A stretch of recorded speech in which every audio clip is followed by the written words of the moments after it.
सरकार ये चाहती थी कि इस आंदोलन में कत्लेआम हो, इस आंदोलन में हिंदू सिख हो, इस आंदोलन में मुस्लिम और हिंदू की लड़ाई हो। और आज भी जब भी उत्तर प्रदेश में अब चुनाव होंगे, किसी बड़े हिंदू लीडर की हत्या होगी।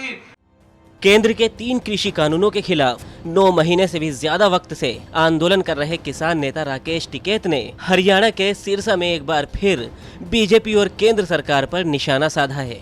राकेश टिकैत ने कहा कि बीजेपी से खतरनाक कोई पार्टी नहीं है। इसके अलावा टिकैत ने विवादित बयान देते हुए कहा कि यूपी में चुनाव से पहले किसी बड़े हिंदू लीडर की हत्या हो सकती है। उन्होंने कहा कि इससे बचकर रहना होगा। ये किसी बड़े हिंदू लीडर की हत्या करवाकर देश में हिंदू मुसलमान करके चुनाव जीतना चाहते हैं।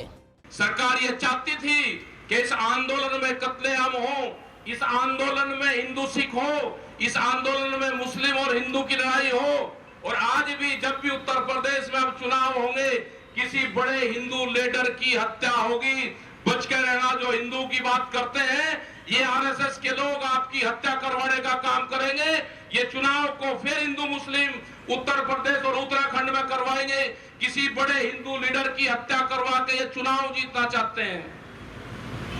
जो भी इनकी बात करेगा, आप बच के रहना, इससे खतरनाक पार्टियां नहीं हो सकती। जिसने अपने लीडरों को अंदर बंद कर रखा है, कहां है लाल कृष्ण आडवाणी, कहां है मुरली मनोहर जोशी। टिकैत ने कहा कि जिन लोगों ने बीजेपी बनाई थी, आज उन नेताओं को भी घर में कैद किया हुआ है। टिकैत ने कहा कि इस देश पर सरकारी तालिबानियों का कब्जा हो चुका है। उन्होंने आरोप लगाया कि जिस एसडीएम ने किसानों पर लाठियां चलवाई, उसका चाचा आरएसएस में बड़े ओहदे पर है। इन सरकारी तालिबानियों का पहला कमांडर करनाल में मिल चुका है। अगर ये हमें खालिस्तानी कहेंगे तो हम इनको तालिबानी कहेंगे। ने आंदोलन पर लाठियां चलाई है, ये गलत करा है। उस अधिकारी के खिलाफ कार्रवाई करनी चाहिए। उस अधिकारी को सस्पेंड, डिसमिस करना चाहिए। वो अधिकारी कोई और नहीं है। उस अधिकारी का चाचा आरएसएस में एक बड़े ओहदे पे है। वो आरएसएस की फैमिली से है।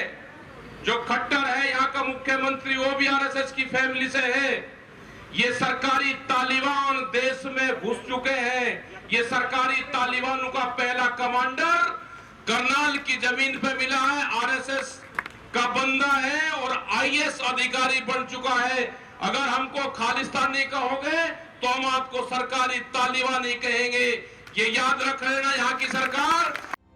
बीते शनिवार को करनाल में हुए किसानों पर लाठीचार्ज का जिक्र करते हुए राकेश टिकैत ने कहा कि हरियाणा की खट्टर सरकार किसान आंदोलन को दिल्ली से हरियाणा में लाना चाहती है, जिसके लिए खट्टर सरकार इस तरह की घटनाओं को अंजाम दे रही है। इस दौरान राकेश टिकैत ने हरियाणा के डिप्टी सीएम दुष्यंत चौटाला को भी नहीं बख्शा और दुष्यंत चौटाला पर तंज कसते हुए कहा कि उनके हाथों में तो कुछ भी नहीं है, वो बस जैसे तैसे अपने दिन काट रहे हैं। मुख्यमंत्री ने शुरू से ही इस आंदोलन के साथ में पंगा करा है। दिल्ली जाते हुए लोगों को रोकने का काम करा, लाठीचार्ज कर रहा, हर रोज काम कर रहा है। तो उसको तो ये भुगतना पड़ेगा।